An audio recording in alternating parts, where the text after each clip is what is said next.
is a story of a woman's day-to-day worry. I've always had a passion for children who are in need. Like I've always felt like I've had to help them. So I decided to study something that's similar to, for working with kids. But what I wanted to do is actually help the ones that need the help, the needy children. The passion started from when I was young, but then the dream to have the NGO started when I was about 20, 21. That's when I started seeing that's something I want to do. It just started as a joke because I spoke to one of my friends. I knew that I had the passion, and I joked with one of my friends because at the time I was abroad, and I was like, you know what? One day I'm actually gonna run a children's home, and I'm gonna start an NGO. And we were just laughing about it, and I actually started thinking about it like seriously, and I was like, what is stopping me? At that time I was about 25, so I was still pretty young. Then I went through a part of my life where I would actually say it was the lowest time in my life. I was very angry. I used to drink a lot. I used to party a lot. I made enough enemies. Like I basically hated myself. It came out as anger, as arrogance. And when I was going through that period,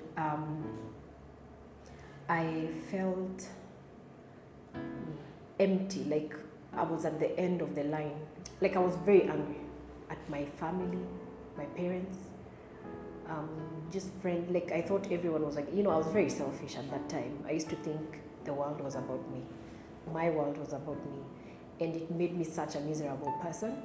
I thought about it and I cried for days and for nights, and when thinking about the things, everything that starts when reality hits you, then the things that start, the reason I realized I'm so selfish is all the things that started coming back. The way I've been talking to people, the way I've been treating people. That's why I was the way I am.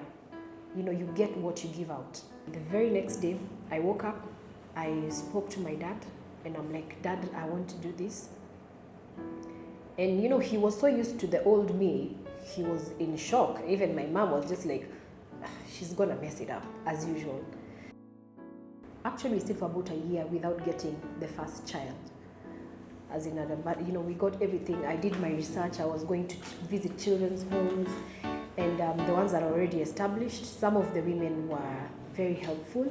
There's even one lady who was giving me paperwork. She was telling me, in fact, when you're called by the children's officer to get a child, this is what you need to do. Other women were very patronizing. They were very mean, and they were just like, what, at your age, I don't think you can do this. Do you even have children of your own?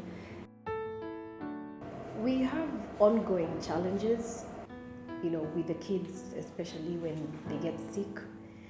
And some of the time when the babies are sick, sometimes we have to take them, because we usually take them to the government hospitals. When someone gets really sick, they have to be admitted into one of the good hospitals, like the Aga Khans and the Nairobi hospitals, but that costs money.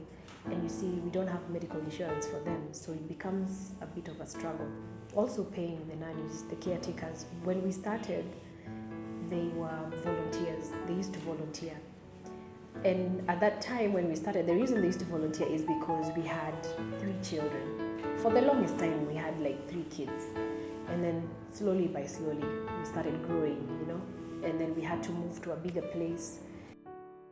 My inspiration actually are my parents, because we grew up knowing that you had to help people. My dad has always been someone to take his, let's say, sister's children to school, or just people from his village. They would come and they would tell him, oh, my child is so bright, could you take them to school? And we always had someone living in the house. First love yourself, then that's when you're going to be able to mirror that outside, because how can you show love when you don't have it in you? So just be the best yourself that you can be. Don't let anyone tell you, oh, you know what, Karen tried it, it didn't work. Someone else tried it, it didn't work. That's not how it works. My motto is, a woman with a vision cannot be stopped. My name is Wamaitha Mwangi, and I'm a Kenyan woman. What we need is a story of a woman's day-to-day glory. It is the story